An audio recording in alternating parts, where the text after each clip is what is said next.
Good evening, everybody. I'm Kevin Rogers. I'm the Director of Reasonable Faith Adelaide. Tonight we have David Graieg, who's going to talk on Was Jesus' Resurrection Accurately Remembered? And just a little bit of information about David.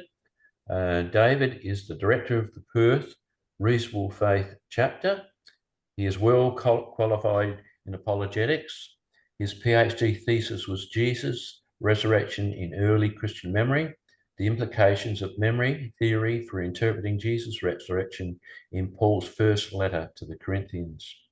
And he is currently Adjunct Lecturer with the Australian College of Ministries, which is based in Perth, and also an Academic Sessional, whatever that means, with the University of Notre Dame, also based in Perth. So thank you, David, for making the effort to come along, and I'll now hand it over to you. Yep, Oh, no, thanks. by the way, sorry, could everybody just mute their microphones while David is speaking? And David, do you want to just do your presentation, or are you willing to accept questions as we go along? Yeah, I'm happy to have questions as I go. I guess the issue would be the way Zoom works is there's 10 people on. I think I can only see 5. But so the sense in which just speak up, stop me. But if you're not one of the 5, I'm not going to see your picture. Okay. All right. So could everybody mute their microphones in the meantime? Yep. Yeah, thanks for having me. Just ACOM is, I think, based in Sydney, or definitely in the eastern states. So I do it from Perth as an online person. But yeah, there you go. And my PhD dissertation, this book there where you can see just is a revised version of it. Yep. And so we're not going through the book as such. I'm just highlighting a few things and I've sort of applied it to this topic, but most of which, or I guess more, could be found in the book if it interests you. Unfortunately, it's a little bit pricey, so maybe you can get a library or something to borrow it or get the library to buy it.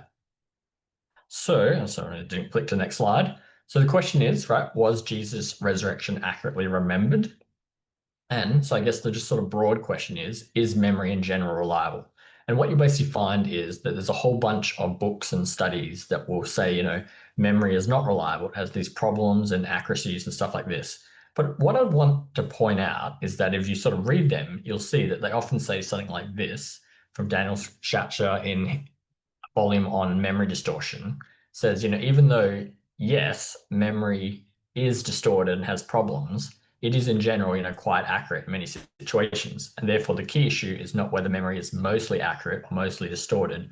Rather, the challenge is to specify the conditions under which accuracy and distortion are most likely to be observed, right? So the sense in which, if memory was in general just completely unreliable, then you couldn't trust your own memories of anything, like what your name was, when you have breakfast or anything. So the sense in which actually we almost need to assume that it is generally reliable to actually function. But yeah, the real question is, under particular circumstances, is it reliable or not? And to say it on the bottom of the slide, there's another study that found that actually, we actually forget maybe 75% of stuff, but what is remembered can actually be recalled fairly accurately and stuff. And there's a lot more sources in that, but that's the actual general idea. So, the question is just memory's unreliable. Jesus didn't rise from the dead, which as a popular level thing, I have seen that sort of claim. You'd actually want to say like, that's really not accurate. That doesn't represent the evidence and data. Yeah. Even like any questions or comments on things like that?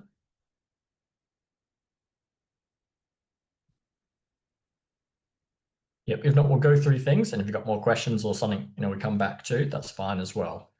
And so in my book, I cover roughly 21 factors that I look at and say, this is a bit of a memory. And it's saying, under these circumstances, what do we think? And so I sort of explain it in that.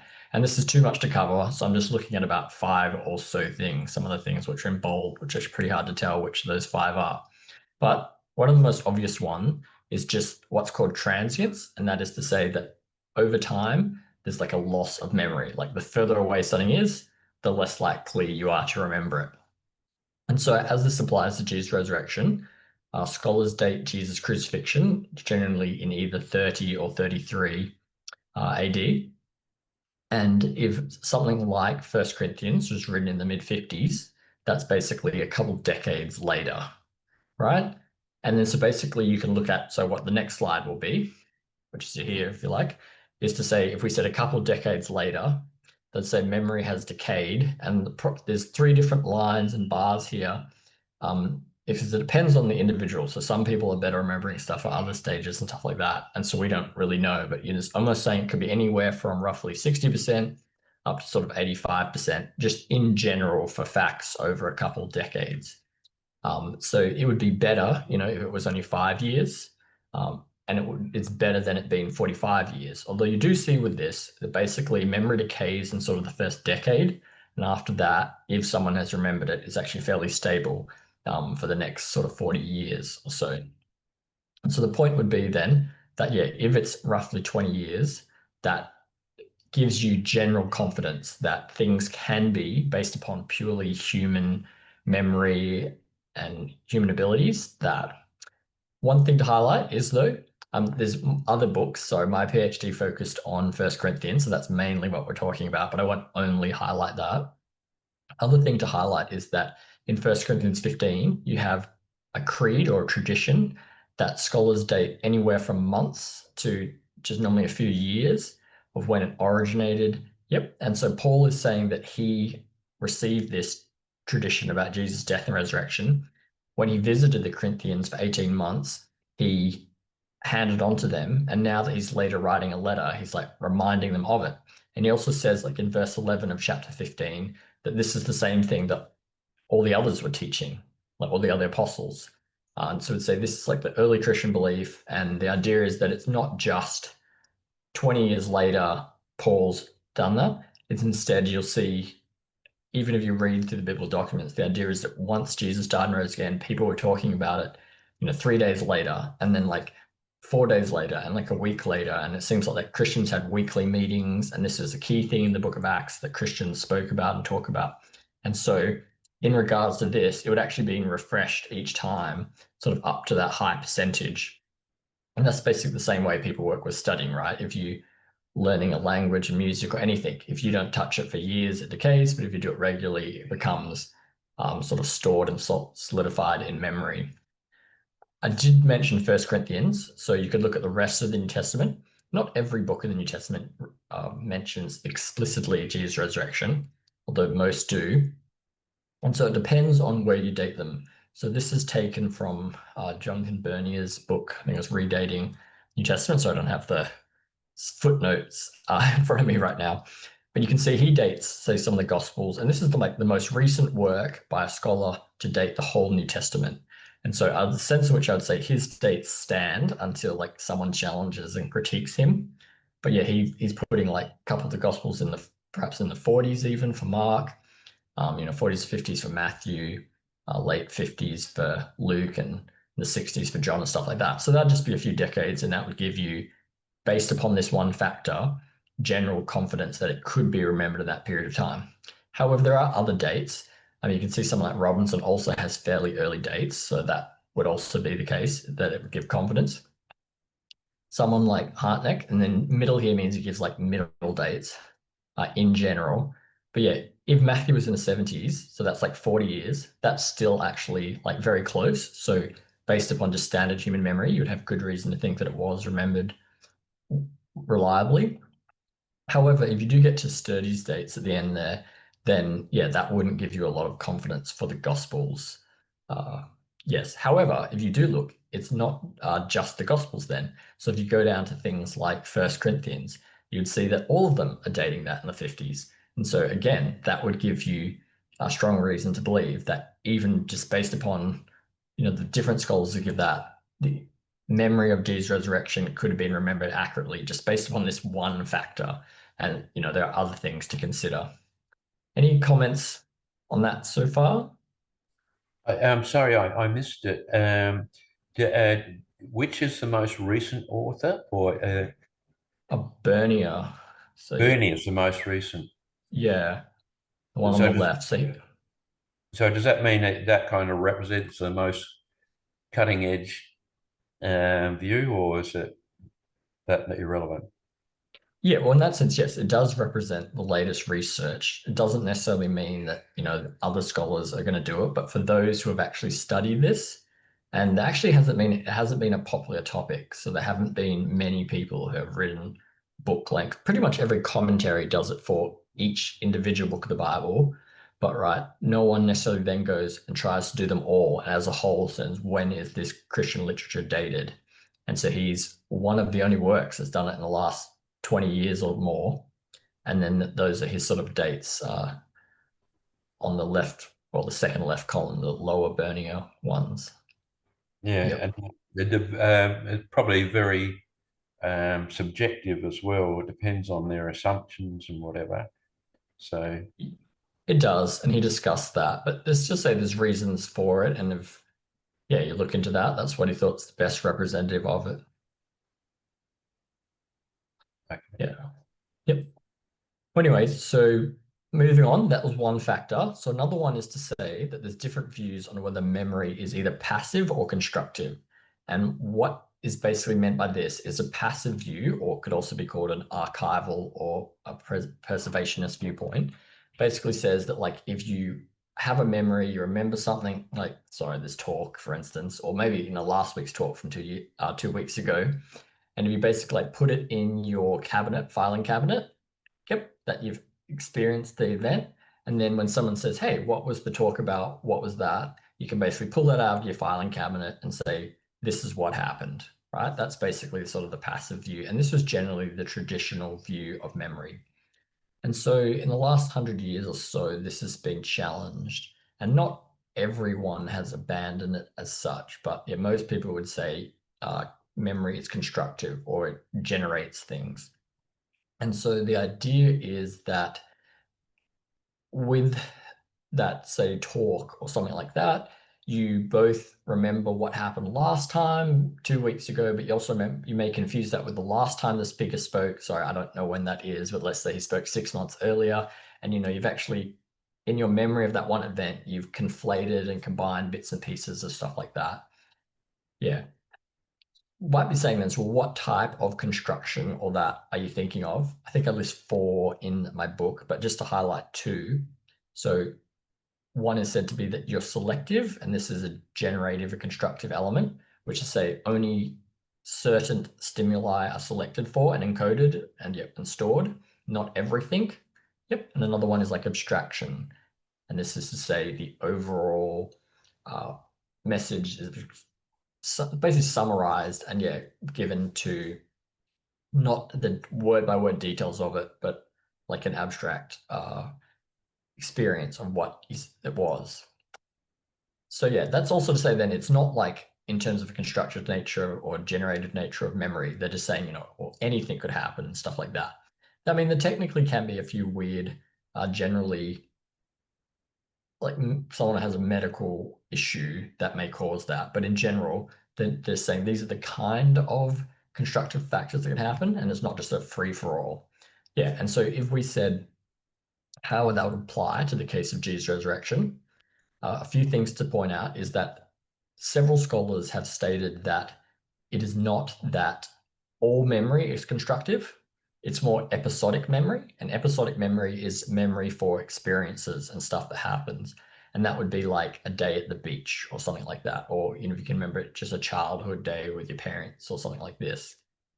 Whereas semantic memory is memory for facts, like Australia is a nation, or Kevin Rogers is the leader of Reasonable Faith Adelaide.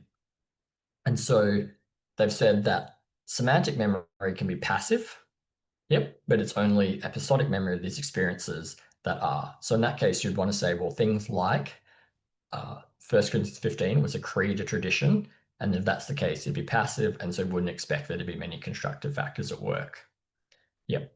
And then in terms of the selection and abstraction, you basically want to say that yes, like the creed basically is a selection of some sort of episodic event where people had certain experiences, and then they've picked certain ones, like that he appeared to Cephas, to the 12, to James, to all the apostles, to 500 and stuff like that. And you could say there were others, like the Gospels may record 2 disciples on the road to Emmaus, or to women and things like that. And you'd say, well, they've just selected certain things and it's become an abstraction of it, right? It's just that he appeared to James. It doesn't have a whole description of what happened and things like that. And that's to say then, just because there could be these constructive factors doesn't mean that the whole thing is constructed and made up, right? So even taking into account these sort of factors, it isn't necessarily a reason to dismiss it as that. In fact, it can give you confidence that it's completely within, how human memory works, and it's within the bounds that's what they would come up with. It just fits what we know of memory. Yeah, so it's not a reason to say it's inaccurate. I mean, someone's sort of boring, but there you go. That's 2 of the 21 factors.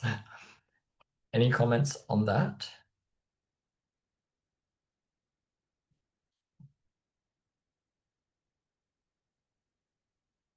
No worries. We'll move on to another one. So another one is basically memory distortion. And the most famous example studied in the literature, like psychology of memory and stuff like this, is of John Dean. And he was involved with President Nixon in the Watergate scandal. And a study on this stated, so the basic background, so many of us probably weren't familiar with this, either from the US and stuff like this, is that John Dean had conversations with then President Nixon, and unbeknown to John Dean, they were recorded. He then testified in court about what happened, and then later on the recordings were played. And so they were able to study both how someone remembered it and then actually the recordings of it. However, there's also the fact that this was a court case and someone trying not to be found completely guilty and stuff like that. So there are other factors which you can't just negate everything to do this, but it did give a window into that. And basically they said here that his memory of the event was accurate at a level that is neither semantic, that's sensibly ostensibly described in particular episodes, nor episodic, since his accounts of the episodes were often wrong. But the term re-episodic is coined here to describe such memories. What seemed to be a remembered episode actually represents a repeated series of events and thus reflects a genuinely existing state of affairs. And so the basic idea here is that he did remember the truth of the conversations he'd had with then President Nixon, but what he described was not one particular. It wasn't like in this conversation he could remember it all. He conflated different conversations, different parts, and put together. And some of what he then had remembered, in a sense, wasn't like he said, I said everything of this on Thursday, but it was found that, these were things that he'd actually said on the recordings at different times and stuff like that. And so it's sort of generally accurate, even though it's not precisely covering that. Yep. So, sorry, I'm also just trying to look at some of the chat questions at the same time, just making it hard. And so we would say, how does some of that apply? Is basically to say it could mean that if it was found that there were errors in the Gospels, and I'm not saying there is, and I know different Christians say different views on this, and I'm saying even if it was found that there were just outright contradictions and problems, that wouldn't then necessarily imply, based upon what we know of memory distortion, that the whole thing is wrong. You would then have to be able to say, well, how do you know which particular bits? Yeah, that's fair enough thing, because we don't have a recording like they did of John Dean's testimony, but it could then just follow that, one of them's correct, it could be fit and stuff like that. So it doesn't show that just because there is an issue that it falls apart. And there's a sense in which I'd want to say, in particular, that's kind of what the 1 Corinthians 15 creed is. It's those essential coherent story of the events of, that Jesus died, he was buried, he was raised, and he appeared to various people, and doesn't necessarily have the exact chronological precision or when or this or that. But yeah, there's no reason then to think that that tradition, that memory of what happened in 1 Corinthians 15 is unreliable. Yeah. Any questions there? Or sorry, I can see. Yep, sorry, I see the chats and comments.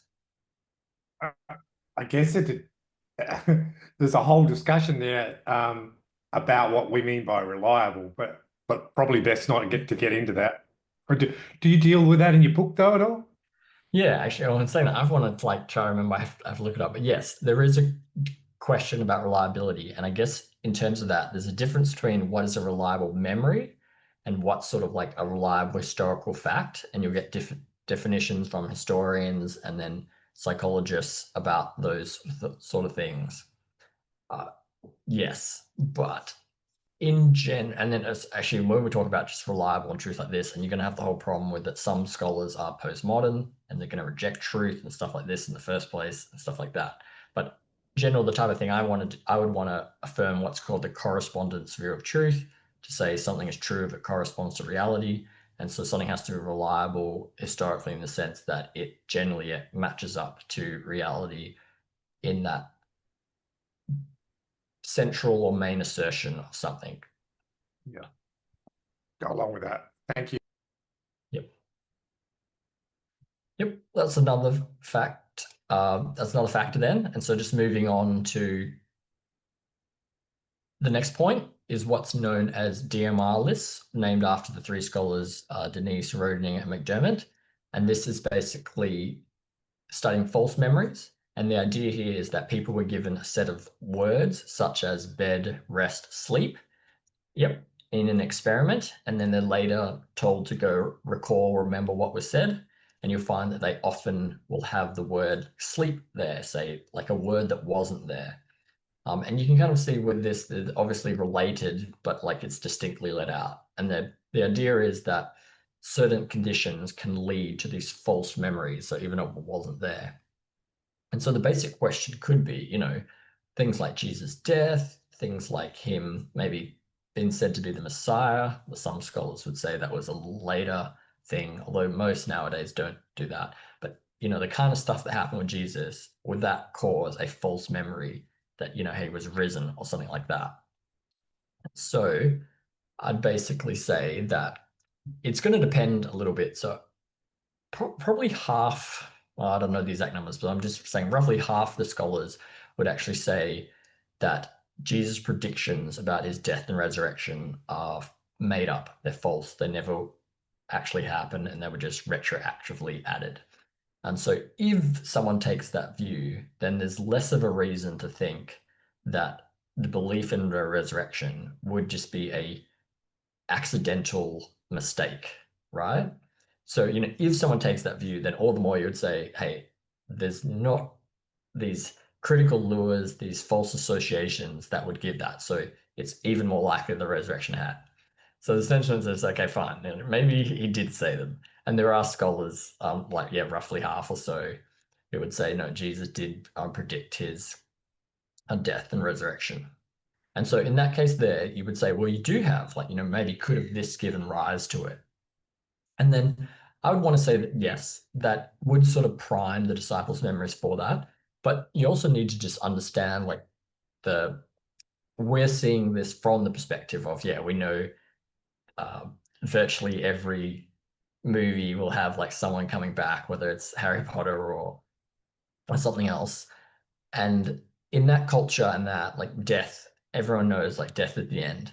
And yes, the Jewish people had a hope in resurrection, but it was for all people together at the end of the age, the end of time.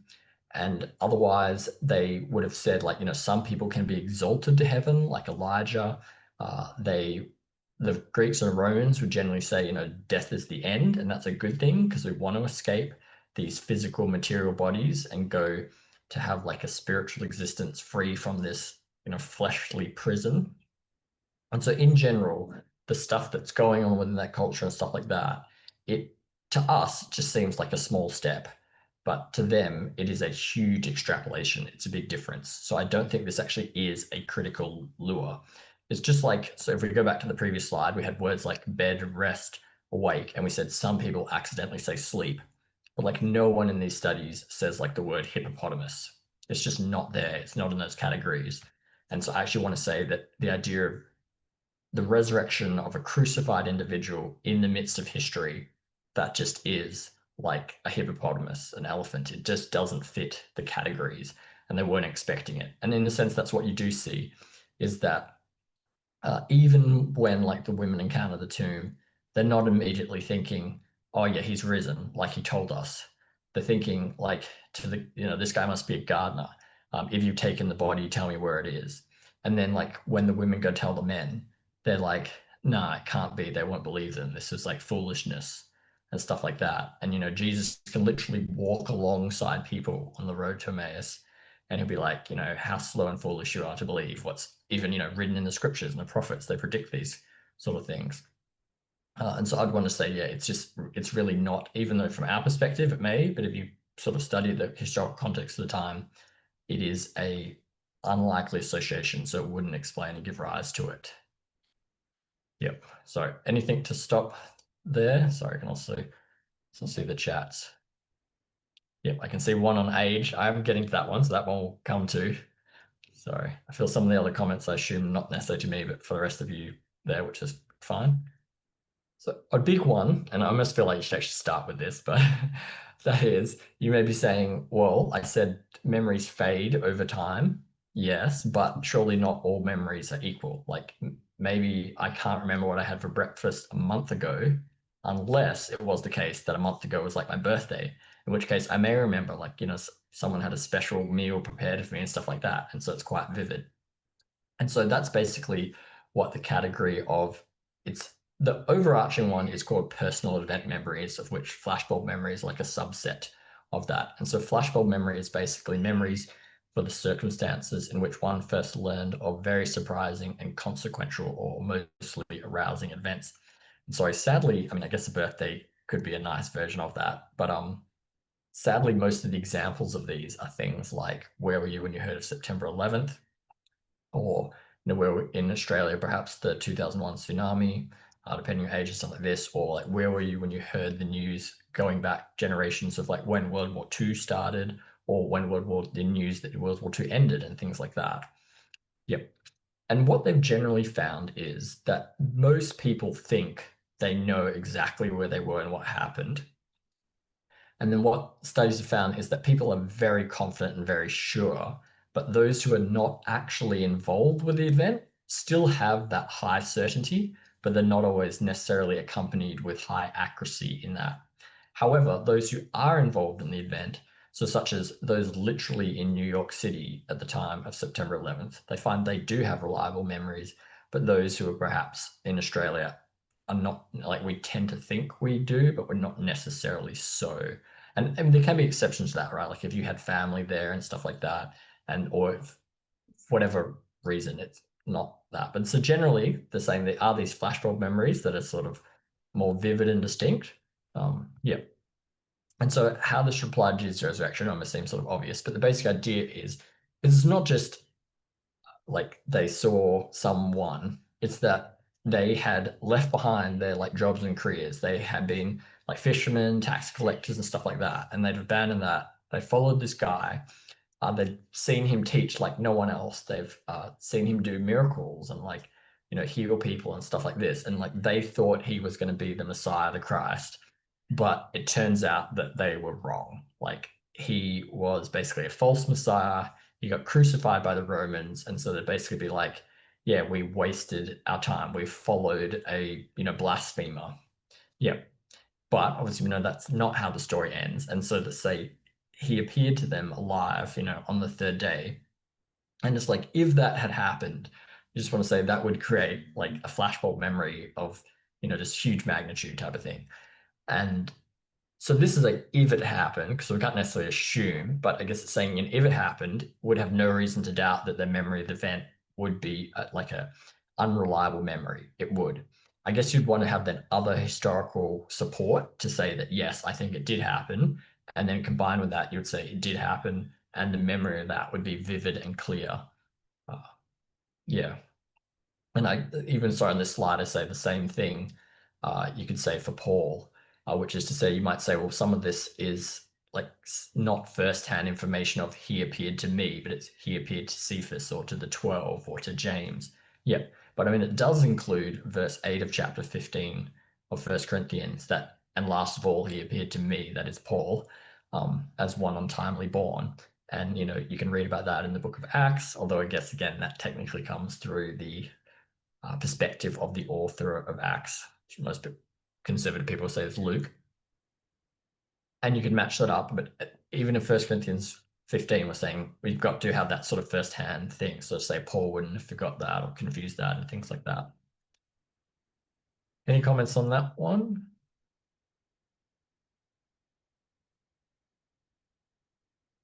Yeah, well, I think we've got a couple more I wanted to do, and then we can just have more discussion and questions. So another factor of memory is what's known as suggestibility. And this is that memories can be implanted as a result of leading questions, comments, or suggestions. And an example could be, particularly, sorry, I know I've got all the stuff on the slide here. Maybe we'll just do what I was going to say first, is in the Gospels, you could imagine, say, women getting to the tomb of Jesus, and for whatever reason, like let's say maybe they came to the wrong tomb. And so the person was like, Jesus is not here. This is like, Sam's property. Yeah, right. And so they might have thought, oh, he's not here. He must be risen, right?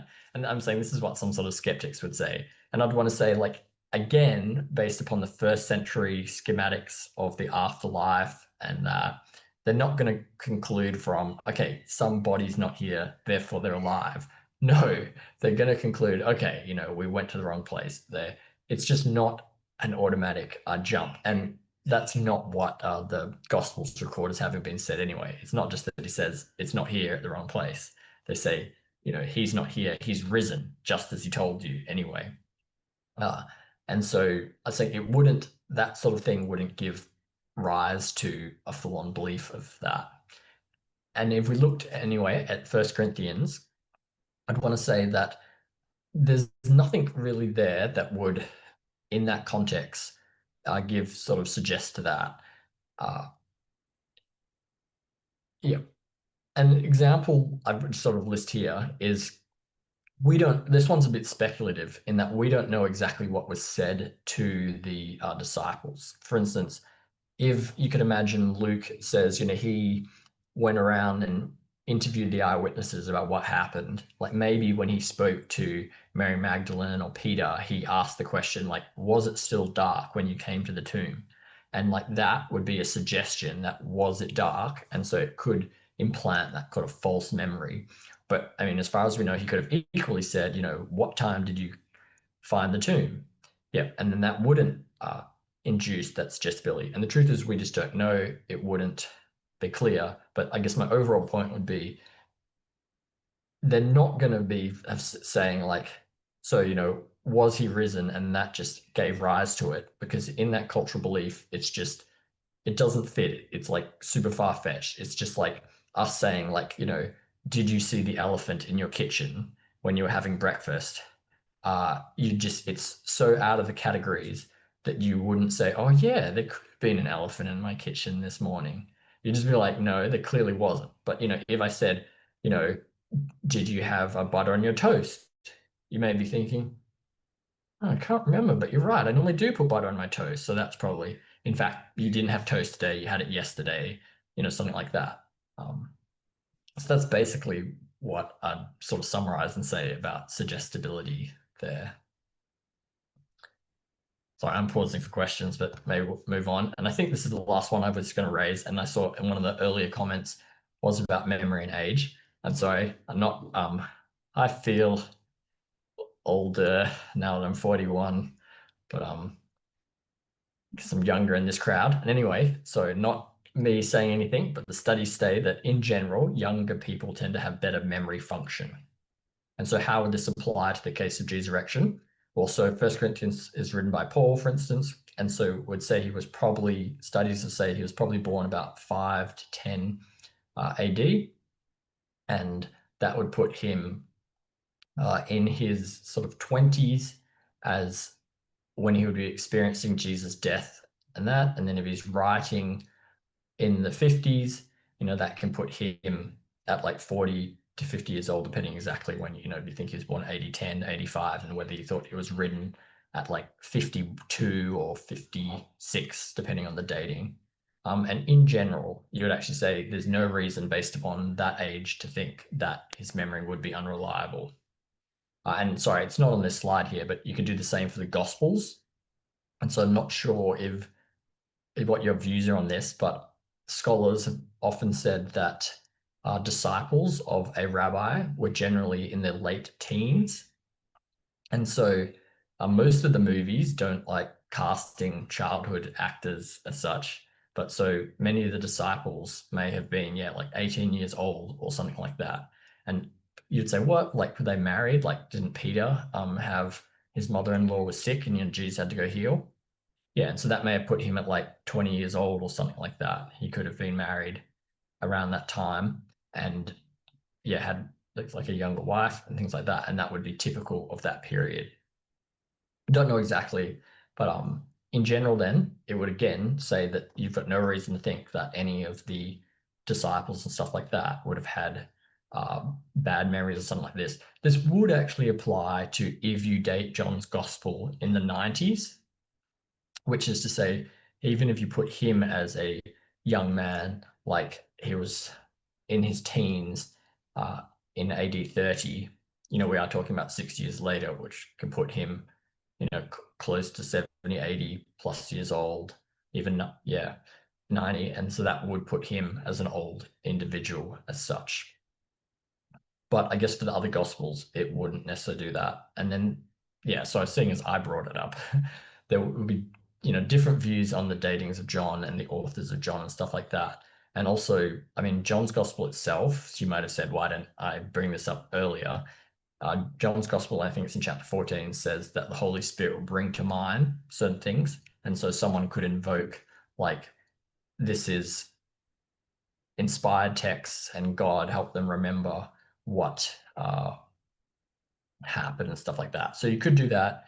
I do footnote that in my book, but I basically sort of say we want to see what could be said about general human memory without sort of any supernatural intervention. And I think even on those grounds, most of these factors are actually pretty favorable and they would increase the likelihood that you think it could be accurately remembered. Although, there's like one or two that you're just not sure and things like that. So I do see a couple of questions, but I think if you like, that was the main stuff I wanted to cover. And so in conclusion, I think I just sort of said that, but to say, yes, there are many factors to consider. We didn't get to cover all of them. And yes, some of them are not as clear cut as others, but in general, I think you'd want to say that the best explanation for what gave rise to the surviving memories, which is to say the stuff in the New Testament basically are memories. That, in a sense, you could say is an assumption, because you could say, no, the Gospels or the New Testament is just fiction. It's like Harry Potter or Lord of the Rings, and memory is not really involved in that. And so I'd actually say that's fair enough if that's your view, but you want to look at the evidence for that, and you'd see that, no, there's good reason to think that the New Testament is an historical account, historical documents, like the Gospels probably being Greco-Roman biographies. That's a common, most evidence for that view. Not everyone takes that view, but most do. And so that in the case, yes, they are surviving memories of what happened. And the best way to explain, why they're saying that is because that's what happened. And they were saying there's good reason to think that they could have remembered that a few decades later and written that down. So yes, any questions more? And I'm happy to take them in any order. I can see ones about Bart Ehrmann in there. Maybe I can stop the sharing so we see each other. Okay, David, thank you very much. What we might do is just walk our way, initially go through the chat. I just have to find where I put it. Let's see. Yeah, I can go through. There was, that handout. If that's useful, it's just everything on the slides. If you wanted to see the website, Why Christianity has right. that there. Yep. Oh, I did have the chat. Sorry.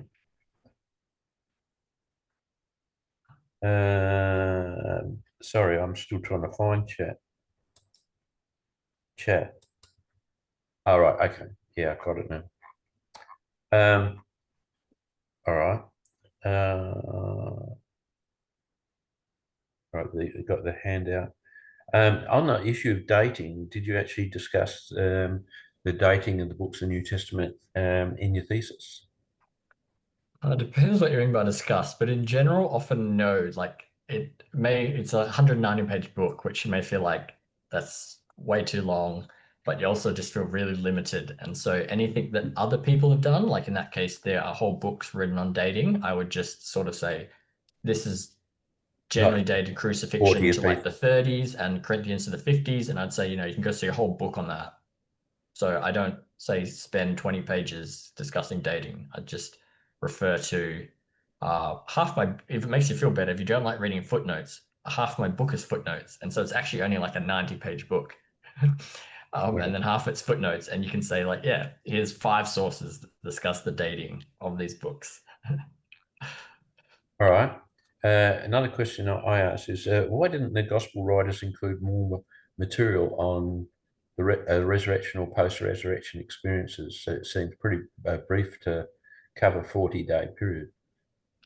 Yeah, no, fair enough. I mean, I actually sort of resonate with that a bit, but in general, I'd have to say like that was their purposes. Like particularly something like John's Gospel says that, you know, if all the stuff about Jesus did were written down, like the whole world couldn't contain it. And I feel like that's pretty much what modern scholars are trying to do. We're trying to say all we can and fill books and books that. But you know, he says these are written so that you can know that Jesus is the Son of God and that believing may have life in his name, which is to say they believe the testimony, the evidence was sufficient.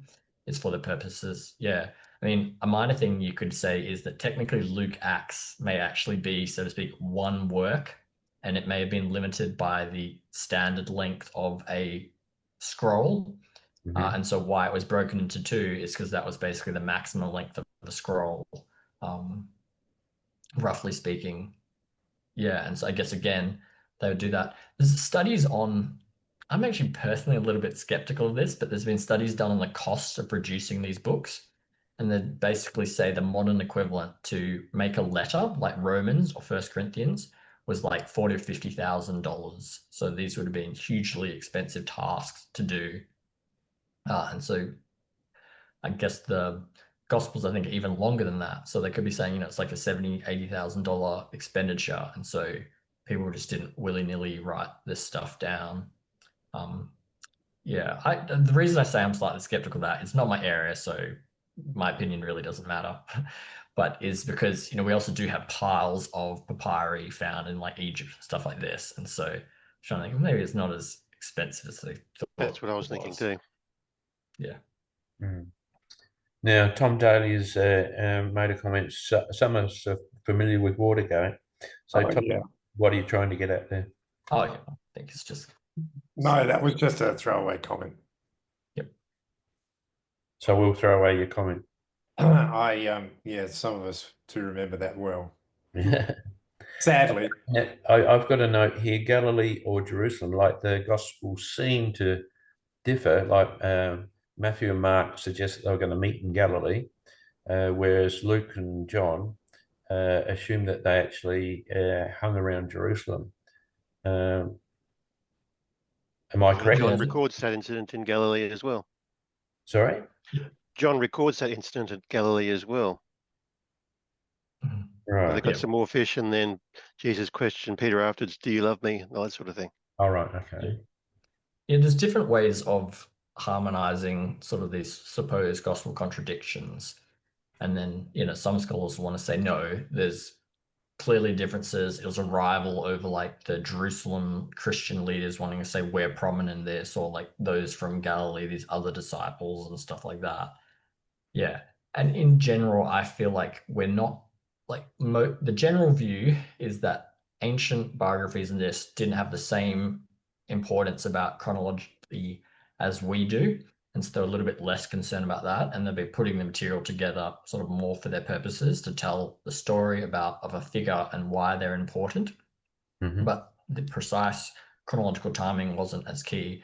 And I think it can be harmonized to say, we don't know that this is the case, but it's like, to me, historically plausible to put it together to say, like, you know, the first appearances were in Galilee, and Jesus told them sort of in Jerusalem there, and then he told them that, you know, go there and we'll have a meeting that, and then they have a meeting, say, like if you put Matthew 28 on a mountaintop in Galilee, and then he told to return, like you see in the book of Acts and that. So you could harmonize it. We don't fully know whether that was the case, but I don't see the need to say, look, just because they said that means there was no other appearances.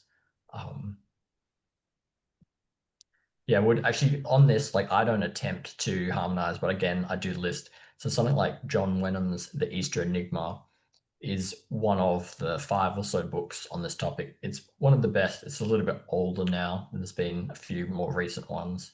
that would give, yeah, I think plausible reconstructions. If you go on what Paul was saying in 1 Corinthians 15, that Jesus appeared to more than 500 at one time, one assumes that would have to be somewhere other than Jerusalem. And if he wanted to spend time with a large number of his disciples, because there were more than 12 disciples, then somewhere like Galilee is the place to do it. But that doesn't rule out the things with the 12 and a few others in Jerusalem itself, as we read in the Gospels that record that. Yep, no, I like that point. Yeah, the problem, also that to me sounds quite reasonable. Yep, and then the problem is we just don't fully know. So yep, I agree that's reasonable. Yeah, and we just can't be sure. And then because of that, some skeptical scholars want to say like it was just made up. Yep. Others want to say maybe it is the Matthew 28 encounter. But yeah, it's not entirely clear. But I actually want to say the reason Paul brings this up about all these appearances is to say that you yourselves, the Corinthians, know that Jesus really rose. And it just wouldn't be helping his case as well to them to be like, we never heard about this. Or, you know, they've spent 18 months with him. They see him, I think, goes through Corinth again. So you could talk to them and it would just really kill his credibility to sort of making up stuff. So again, we don't know for certain, but it does make it more likely, more probable than not that it really happened. And the idea would be that you could go see, and scholars have said, like, is it feasible for people to visit? And the answer is like, yes, like every Passover, people went to Jerusalem and they traveled from around the area. So it is a little bit expensive trip, but it's still possible for them to be able to go interview some of these 500, you know, most of who still remain, though some have fallen asleep or died. Yep. Interestingly, between when Paul was in Corinth and when he wrote 1 Corinthians, Peter visited Corinth. So the Corinthian church could have got some first-hand information from Peter and questioned him directly. And if that conflicted with what Paul was telling them, they'd have that straight up front.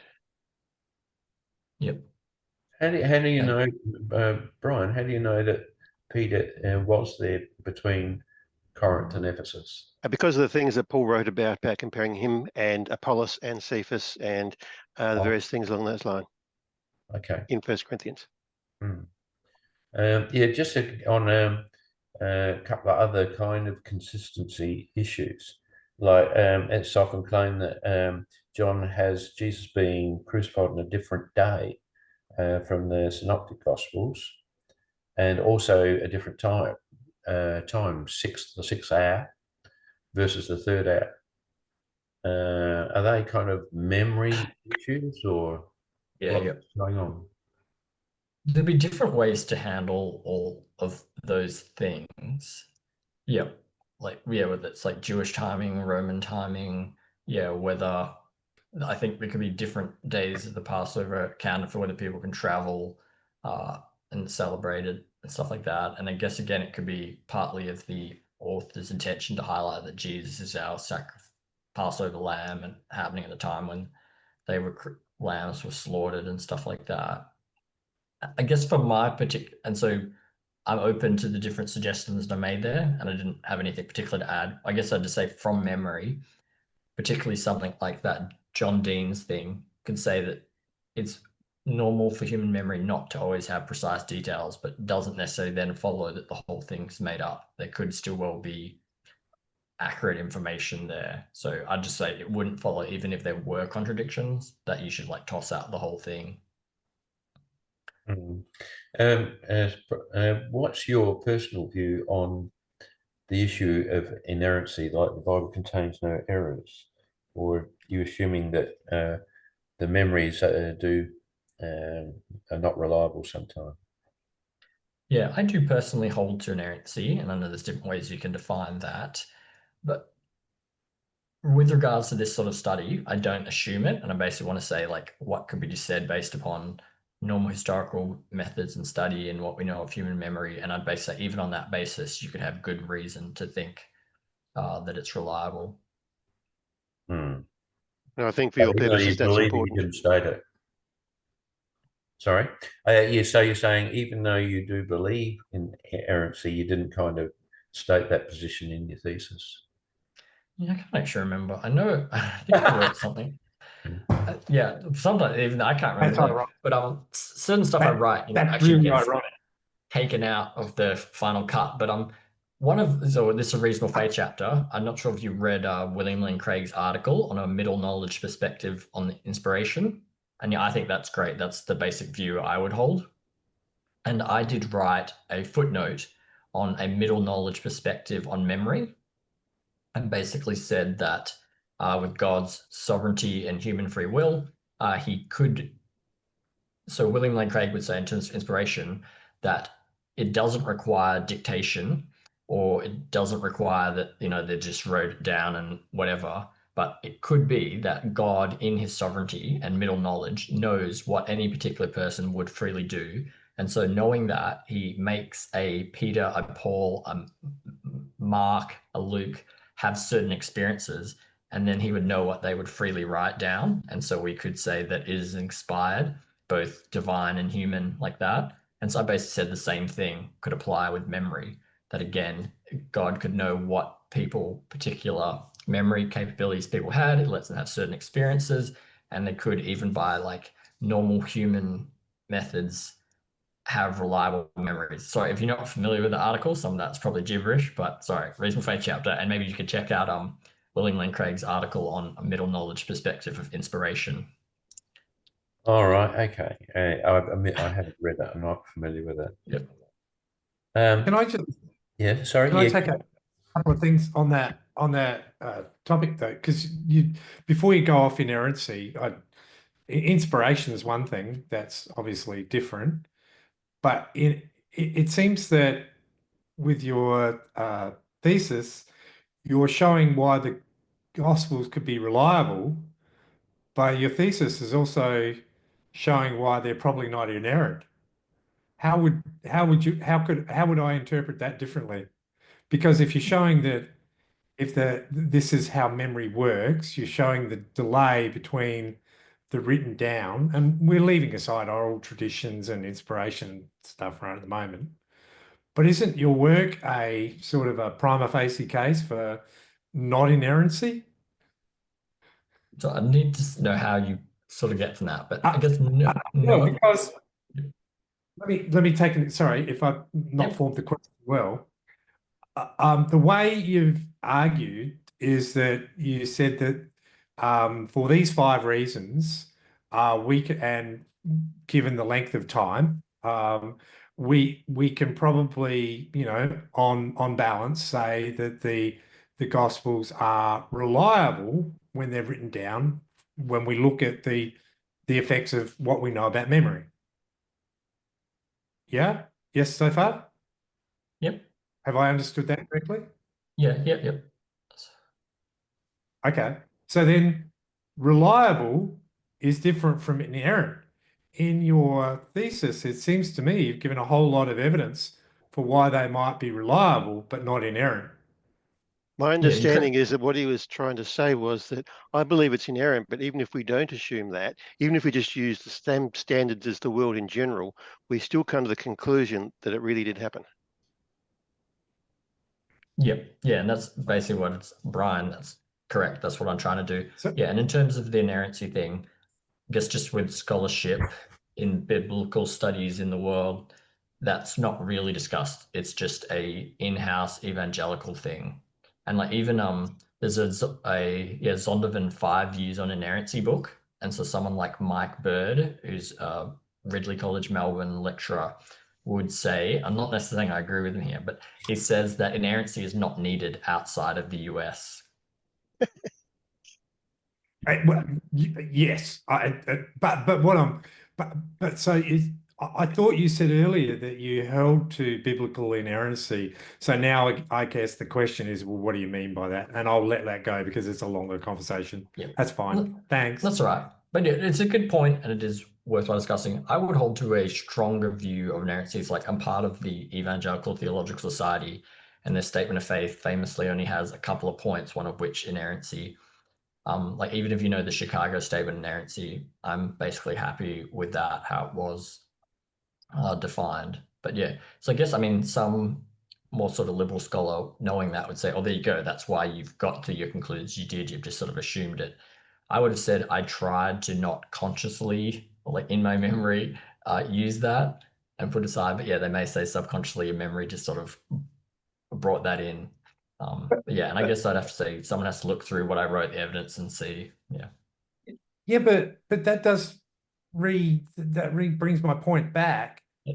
Is that you've shown these issues with memory, and you've shown that despite the issues, and you've only taken 5, you've got a lot more in your book, obviously. Despite these 5, we can treat the accounts of the resurrection as reliable. Yeah, Yep. that's what, right? But because of the issues that you're raising with memory, surely that's a different issue with inerrancy. Surely your thesis might claim reliability, but at the same time, it throws a lot more doubt on inerrancy. Yep. I guess it depends which issues. And I mean, so from what I've said, I feel like it actually should give you good confidence in Matthew, Mark, Luke, and Paul's letters.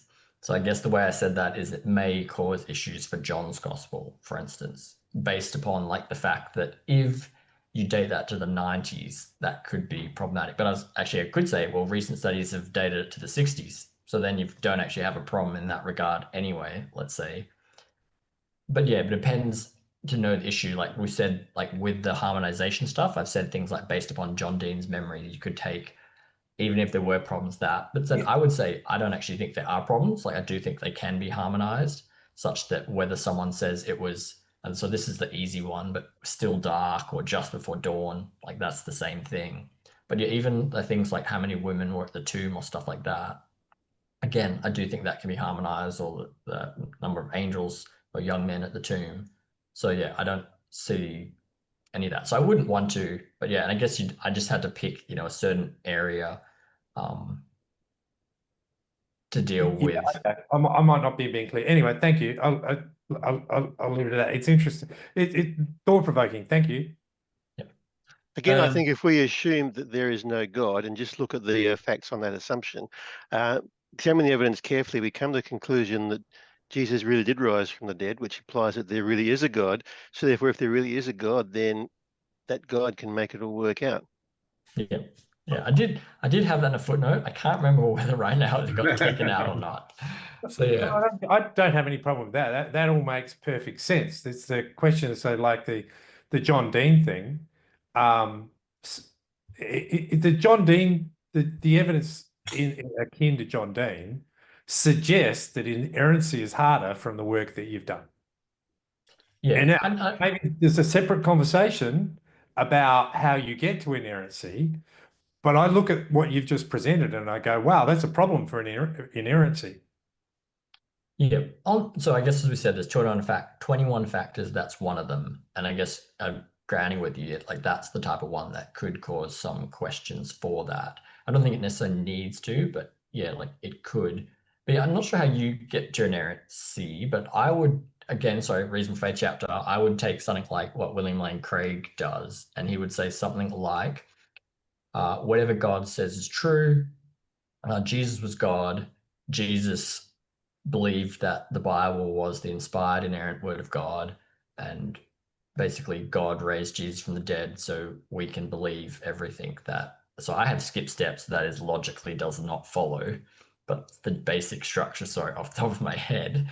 And he'd say that's how you get there. So you get it sort of inductively based upon what God says is true. Jesus is God. Jesus had a high view of Scripture, rather than you don't get there deductively, as we've found from archaeology that this part is evidenced and reliable. We found another part is verified. We don't build it up, inerrancy case up by factors. It's like a belief that Christians have. We don't prove it. Yeah, but you reminded me of a few other things that William Lane Craig said about inerrancy, and yeah, I think the definition is going to be. I think the definition of inerrancy and which type of inerrancy. I think your first response was actually a very good one, is because I think how we define inerrancy, and let's leave our brothers and sisters in the US, particularly in the South, out of it for the moment.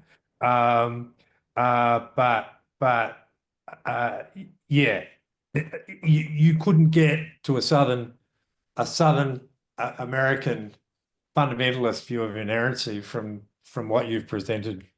It would leave problems for that version of inerrancy, not for William Lane Craig, who points out that the Bible doesn't need to be inerrant when it says that God stretched out his arm, the mighty arm of the Lord. And he said, well, hang on, we all know that he didn't actually take his physical right arm and actually rescue the Israelites, right? So you're reminding me of his discussions on inerrancy, and that's fine. I'm sorry, I've said way too much. Thank you again. David, did you commence your research with an open mind, or did you have an agenda or a desired answer that you wanted to find? Actually, this is being recorded, isn't it? So there's like a long story behind this as such. And I mean, in general, I would want to say that both I was wanting to have an open mind about it, but I'm also aware of the fact that, like, so when did I must have been, roughly 33, 35 years old when I started. And, I was in Christian ministry. So it's such that if I found that, it was unreliable, Jesus didn't exist, like that could have implications for my life and ministry and family and friends and stuff like that. So there are different factors at work. But yeah, I actually did this at an institution that after a while said that if I continue to write that Jesus rose bodily, that they would not support the submission of my work. And so I had a sense of choice to say, like, do I have a lawsuit involved or just go elsewhere? Do I pick a new topic or something like that? And I just decided to go elsewhere. And I guess that's to say, I was doing it at a secular institution, and I think I was being fairly open about it. And I thought the evidence was leading that this was reliable and that it was indicating that Christians remembered it as a bodily historical event. Yeah, and my supervisors were not in agreement or keen on that. So yeah, I feel like I had an open mind. I think they would say no, like you were closed. And Sounds like they didn't have an open mind either. Yeah, that's right. Yeah. Anyway, and I guess, dare I say, you can like read the book and make up your own mind whether it's too closed-minded and it's just like, well, I assume Jesus rose and you've just found that. There you go. Sorry. How do the Jewish and Roman historical documents address the claims by Christians that Jesus rose from the dead? Are there any really early accounts of that? Yeah, so I guess you said Jewish. I guess I'd want to say that several of the, like Paul, it's like a Jewish writer, maybe Mark. Apart from the Bible ones, yeah, I get your point there. Typical ones. Sorry. Yeah, so don't have a huge amount who mention it as such. And so you would have someone like Josephus, a Jewish writer in the latter part of the 1st century. It's a controversial text that most people are going to say it's tampered.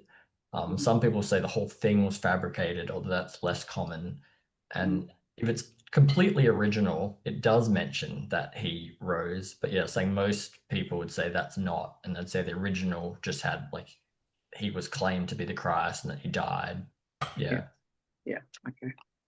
So yeah, you don't strictly speaking get the resurrection there. And then you do have things like Tacitus, and a Roman historian in the 2nd century, who off the top of my head mentions more like just Jesus' death, not necessarily the resurrection. And then later parts you'll have that they're worshipping him as a god and things like that. So you can get a decent amount, well, not a decent amount, but you do get bits about the life of Jesus outside of the New Testament. But on the resurrection, you don't get a huge amount. I mean, unless you want to go to like much, much later, like late 2nd century, other stuff, which is basically too far to be of real historical reliability or value. I can't remember this one real well, so you might be able to correct me on this one, but one of the early Roman writers was talking about Christians and saying that they worshipped somebody who was dead, but who they claimed was alive. Yeah, yeah. It is. I can't remember off the top of my head.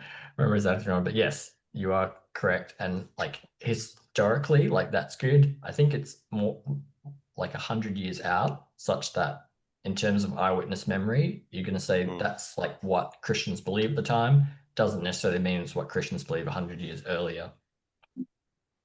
But then you have to And I account for guess, how they got that belief. yeah, in general, with that question, I would say like, what's wrong with the New Testament texts? And like, because they're close, they're early, there's several, there's many, and so yeah, I don't see any reason to actually dismiss them unless you've really got the bias, rather than the other way around. Or even the fact that Paul came before the Roman leaders, the Caesars and whatever you would think, and they actually said that, you know, or he claimed, you know, to say that Jesus was risen. You would think that they might write that down somewhere else, you know, not just in the Bible, because he makes such an outlandish discussion point, you know, at length, to the Caesar as well as to the other ones, and Herodias or Herod or whoever it was, that I can't remember offhand who it was, but Herod Agrippa and Festus.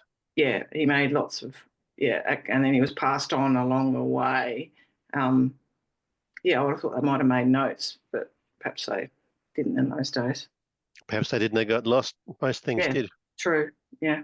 Given that Josephus does say what he says in his Antiquities, it kind of surprises me that he didn't say more.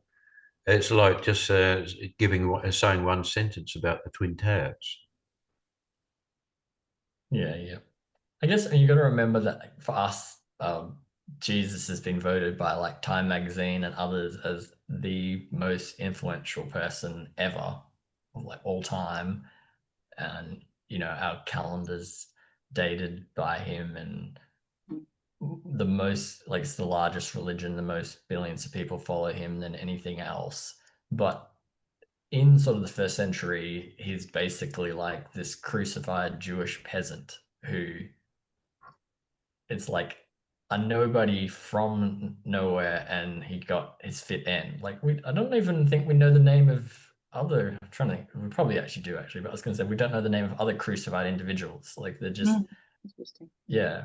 So the fact that we know sort of anything, and then actually, in fact, we actually have a lot of sources that do mention him. There's dozens outside of the New Testament, not to mention the 27 sort of in the New Testament that mention him. So we do actually have a decent amount written about this obscure figure. Yeah.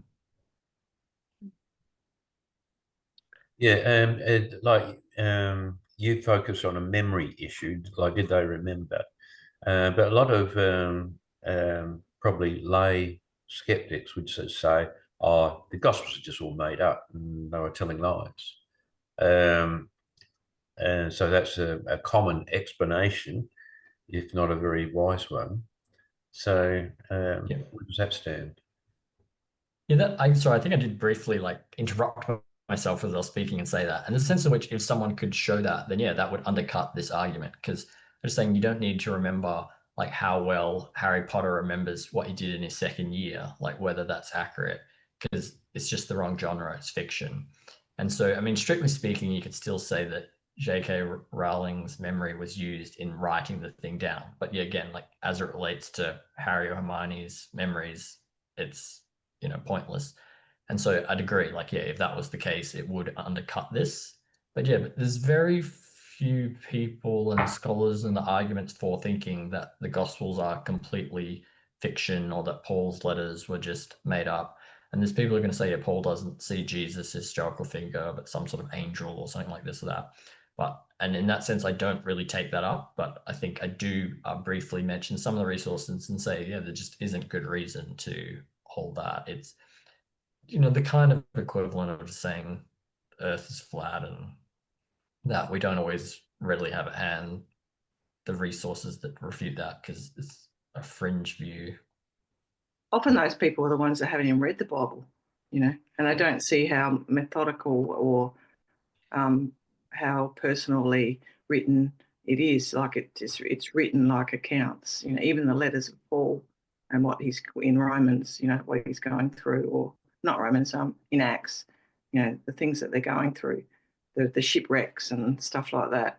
It's not written in a way that's fictional. It's much more succinct than that. So those people that say those offhanded remarks and then are picked up by lots of other people, they haven't even read the Bible, you know. So anyway. Well, sorry. While we're focusing on Bronwyn, she made that comment about wouldn't memory be very dependent on age and ability? Therefore, the amount of people sharing the similar experience of the resurrection is very important. So I think David pretty much answered that. I suppose the number of people would be, you know, there were a lot of people that saw his resurrection, but I mean, I find myself as I age, and I'm not that old, but I find my memory is a bit tricky. Like my husband will say, oh, you know, 30 years ago we did this, and I go, really? I can't remember it, right? Like, so his memory is better than mine, and I think, well, why the heck is that, you know? So it's a very individual thing, memory. Two people can share the same experience and someone can have more of a recollection.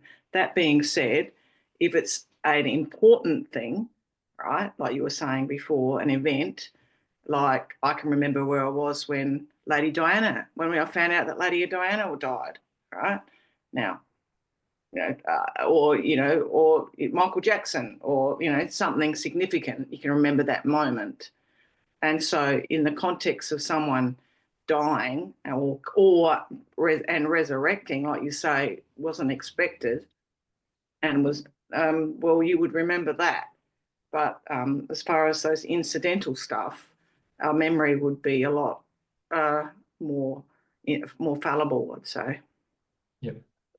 I agree with that. Just very briefly, I did mention age, and based on age, you have no reason to think that Paul or the disciples couldn't have remembered it. In terms of ability,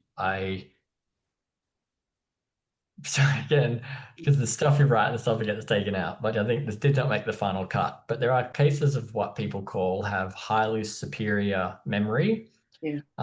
Yep. And so there's a sense in which there's people who can just remember like crazy sort of things. And so again, you actually could say, hey, look, well, for all we know, you know, Mark had that memory. And then so he could just remember everything perfect. And again, so I basically would have said that, so I'm not assuming that the disciples of Paul were these people who had these highly superior cases of memory. But you know, if you did, and if you thought that, then that could be an argument for like reliability. You did mention this sort of group of people, and that that's something I'd also just want to reinforce, that we aren't talking about one person's memory of this. You do have multiple, and yes, other people can actually say stuff that like suggests, and there's one of the factors is the social contagion of memory. So that, but it actually also works in reverse, which is that you can basically have the social correction of memory, which is to say, you know, I can't tell you about Watergate because I wasn't alive then, but there are people here who can tell you and stuff like that. And but then there's also the education of some of the disciples too. Like Mark was he supposedly a doctor? Luke. Yeah. So you would think, well, he's had some education. You'd have to remember stuff, you know, because of his abilities or his, you know, job. So that you would assume that he'd have a better handle on memorizing stuff or remembering things. Mark is Peter's secretary. He had first-hand accounts on Peter, and he wrote it all down. So he's seen as the beloved disciple of Peter and very close to the first-hand account from Peter, his gospel. I was talking to my parents on the weekend, and my mum was saying that she can remember things from when she was young, but she can't remember things so well from 20 years ago, much more recent. And so when you're talking about age, you could be old, but if you experienced it when you were young, it's going to stick in your brain a whole lot better. Combine that with the fact that the significant events also stick in your brain a lot better. During the last discussion, I got thinking about when my daughter was born in the hospital, and I can still vividly see all that happened there, because it was a very significant time in my life, very significant situation, and it is fixated. I can remember it quite clearly. Yeah, thank you. Yeah, and actually, I can say there are studies that say there are more formative, like your teenage years can be influential memories in your life. And I guess, again, I said, despite the fact that many movies put the disciples as pretty old, and you see paintings of Peter looking like he's 60 or something, a lot of scholars would say, no, they were in their late teens. Yeah. What were you going to say, Trevor? Yeah, I had a question to David on that point. I think I got it right earlier. You made the point, half of the scholars don't believe it's true. And I was curious, who are these scholars to get to 50%? Are they all the ones in your circle in the universities or the books that we're reading? Where's this huge percentage of those doubting the resurrection's reliability that you mentioned? Yeah. So right now, I feel like I said that about the predictions that Jesus made. Like, scholars can be roughly split, and I mean, in there, it's there's a sense in which some of these studies, they aren't particularly important, because I guess you're going to say, what's the reasons for that? And which say, if you work in a Bible college or a seminary, you are likely a believer, and you're going to say, yeah, I believe the Bible, things like inerrancy, and so you're going to say, yeah, I think Jesus did make predictions. And then equally on the other side, then often if you teach at a secular university like Harvard, Princeton, or something like this, you are saying, look, people just can't predict the future. Like, that just doesn't exist. And so the fact that Jesus said to have done that was just put in retrospectively to make him look like he's smart, but no one could have done that. Yeah. But so not all, like, there are some, you might say, more liberal end scholars who say, no, hey, I think it's still Jesus, knowing like he was a Messiah-like figure, would expect there to be a clash. And so he would expect, like, it's natural for something to sort of happen, and he may have had hopes that God would raise him and stuff like that. And so in those cases, you have someone who says, no, there's still reason to think it. The other comment is regarding what we talked about earlier.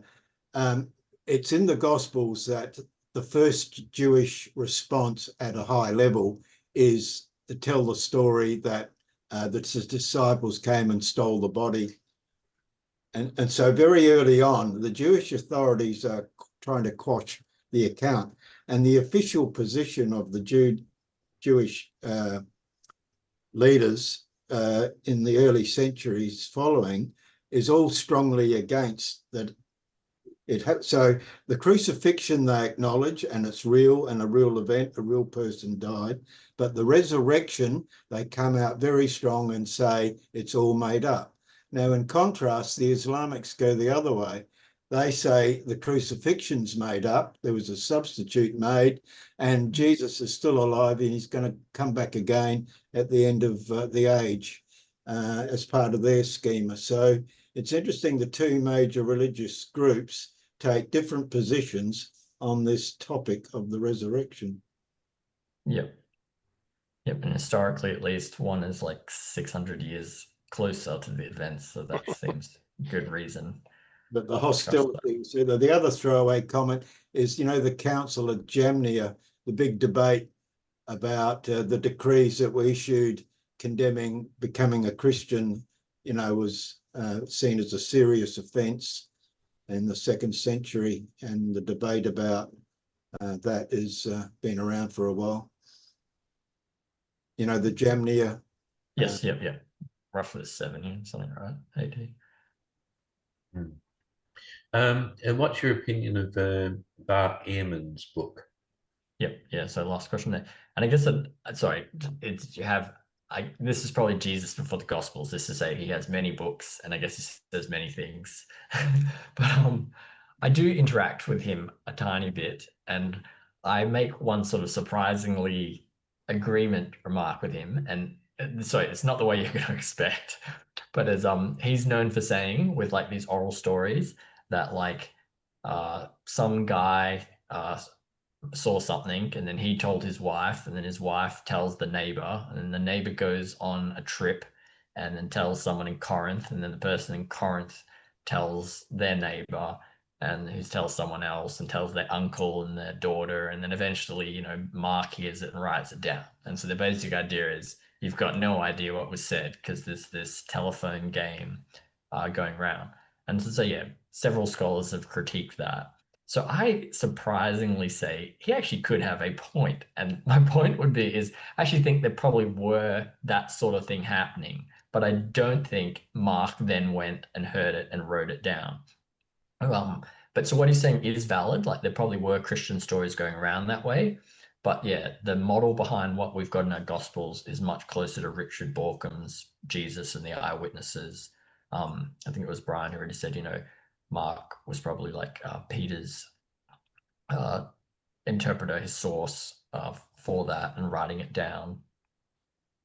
So yeah, it's an eyewitness account as that. It's not, but in that sense, I agree with Bart Ehrmann that it shouldn't be necessarily dismissed, but it's just not what stands behind our Gospels and our New Testament authors and stuff like that. But yeah, I guess you know what else? Like his book, Jesus Before the Gospels, the critiques. There's people who've done published book reviews of him, and they've said like it was a popular level book. He hadn't yet written a scholarly level work on memory, and he doesn't interact with the scholars on memory. So there's a sense in which they were saying it's an irresponsible book. It doesn't engage with the other people. So yeah, so there's sort of those sort of problems as well. I've actually technically met him as such, and I find like he tends to be purposely provocative in his popular books, and then his scholarly books are like much more sensible, and it's almost like there's two different people or reasons for whatever he's doing. And so William Lane Craig says that there's a good Bart and a bad Bart. But like when I read it, he was making great claims about his study of memory, and then saying that the memory was unreliable and that they couldn't remember. So how did he remember all of that? Yep, there you go. I love both your points. And yeah, so the reviewers said, well, how can you say that when you haven't actually interacted with the 10 or so people who are actually writing on this? Yeah, and I would say the same thing. Like I don't like the quote I had of Daniel Satcher on memory saying like, yes, memory is unreliable. We can agree with that at times, but at times it's also reliable. And so the more interesting question is under what conditions, like what do we think for this specifically, rather than just it can have problems. Yeah, like did you do a lot of material on Bart Ehrmann in your thesis, or? Not a lot. He does get. In my literature review, I have like 3 people I interact with, and he is one of the 3. But I guess I don't, in general, find him to have the most useful stuff. So he's sort of more of like a launching board to say, here's some good thoughts about like what's been done, and we could build the case further. We've been going through the chat. We can go beyond the chat. So if there are other people in the audience who got their questions that they'd like to ask, but that's not in the chat, well, feel free. So I was looking at Rob and Di on the lounge suite. So if you'd like to turn on your microphone and make some comments, you're welcome.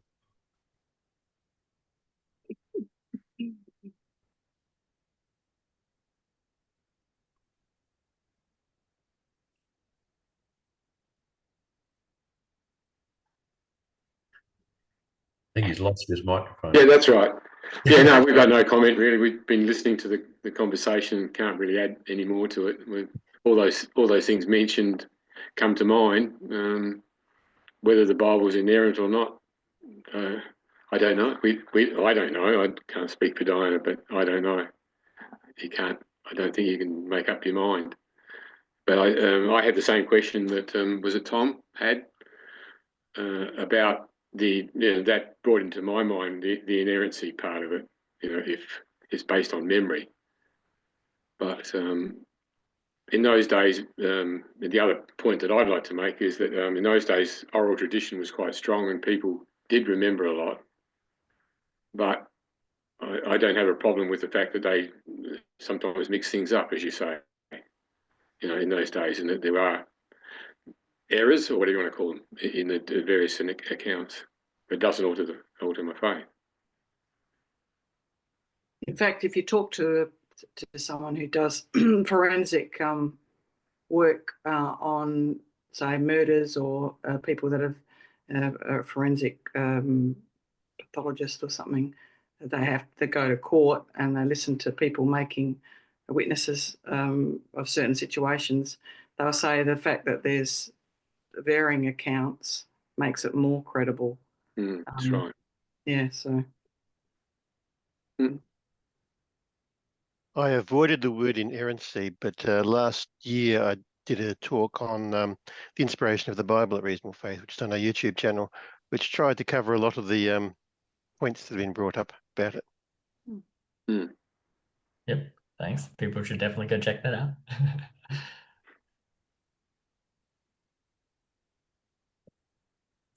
Any other comments before I turn the recording off? Sounds like David's got a very good memory, I think. That's not what I noticed. David told us quite a few times that he'd forgotten various things, and I thought he undercut his argument completely. Well, he wasn't using his notes. I got tongue-in-cheek when I said that. All right. Yeah, One comment I put in I have a the great memory. one comment that I put in the chat, which looks like it may not have gone to the whole lot, just to one person. I'm not sure about that one. I'll have to look at that one. But on the age of the disciples, it is generally thought that John was the youngest and that he was born around about AD 1 or BC 1 and was roughly the same age as the year. So that puts them older than teens. And there's lots of stories through the Gospels of Jesus calling people to be his disciples who were clearly older than teenagers.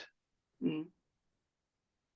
So I understand what you're saying about disciples are usually young, because we kind of picture young Saul, who became Paul as a boy growing up as a disciple of Gamaliel. But the disciples in Jesus' case are more commonly thought of as adults. And you mentioned Peter's wife, and there are other things as well that kind of point in that direction, being older. Yeah, no, They would have got fair married enough. young. You're right. There are different views, although I still actually would want to say, I think more would say actually no, at least culturally they were younger. I think the exception there they would say is, and the disciples weren't picked as disciples of actual rabbis, so they would be second-rate people who were older and had gone on to like a job or something like that.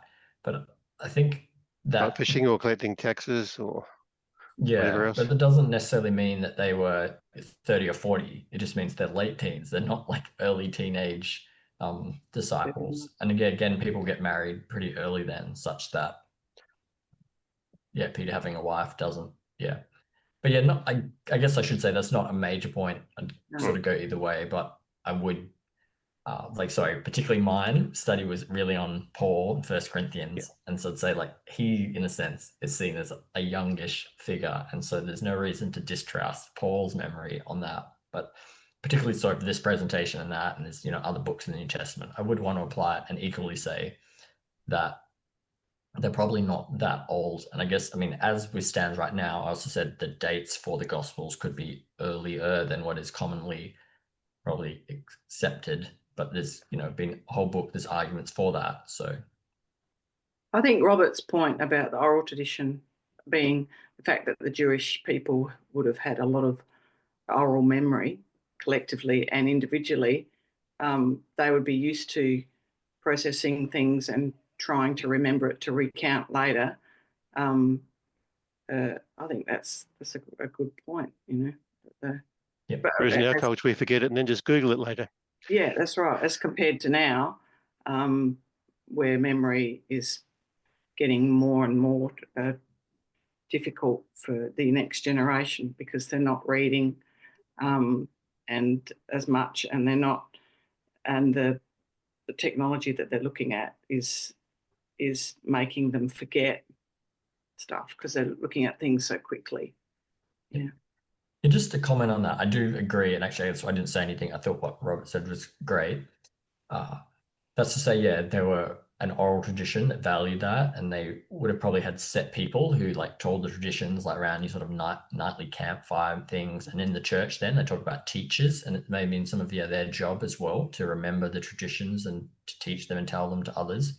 So yeah, I do agree with all that, and they would have valued it. In terms of the ability, so some people have actually said, against a book like mine, not specifically, they've said it, and it probably applies to me, just no one's even bothered commenting on not worthwhile yet. But they'd say that how can you use these modern studies to apply ancient memory? And that can be a sort of criticism. The general viewpoint would be that, I don't know your view on sort of the age of the earth and evolution and things like this, but even on a view of evolution in 2000 years, there's not much difference in human abilities. And so these studies, they've done them of sort of modern tribes, and people initially would say, wow, yeah, they also have these amazing abilities. But what they've found is that if you get them to tell the story and then record it and get them to say it again, it is not literally verbatim. They will say, we know it exactly and remember it, but it's not. And then actually, if you just have modern Australians and Americans and you ask them to tell you the football scores and like, can you remember these, like how many players, the names of these players on the team and this and their stats. And there's like, people also have amazing memories. It just depends what's their interest. And like you do have these memory competitions and people are able to remember like 1,000 digits of pi and like random things. And so, yeah, if you put your mind to it, you can. And that's to say, in the first century, they valued these traditions and stories. And, if the kind of stuff Jesus was thought to have done was real, that would have been like amazing. That's the kind of stuff that people would have cared to remember. And some of these could be like a teacher comes up to Jesus and says like, could teach like, what does the law say? Who is my neighbor, or like, who I have to help and stuff like this. This could be like the event of the month, like this town, this small village, like the important rabbi came up. And so, yeah, those were stories that would get passed around. And this is where I'm going to say Bart Ehrmann's model is kind of correct. There probably was someone who told his wife, and then they told that, and they traveled, to Galilee, to Nazareth, and said it around like that. But nevertheless, I think the source for it wasn't that neighbor's wife's cousin's brother's sister. It was like Peter's account, or John's account.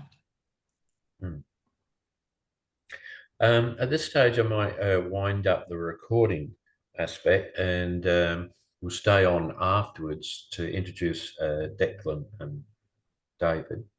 So I'd say thank you very much, David, for giving your presentation. And also the discussion's been pretty animated and active. And so I think that's a reflection of the interest you actually raised in the topic. So thank you very much. And at that point, I will attempt to stop the recording. If I could find it, find it again. Stop recording.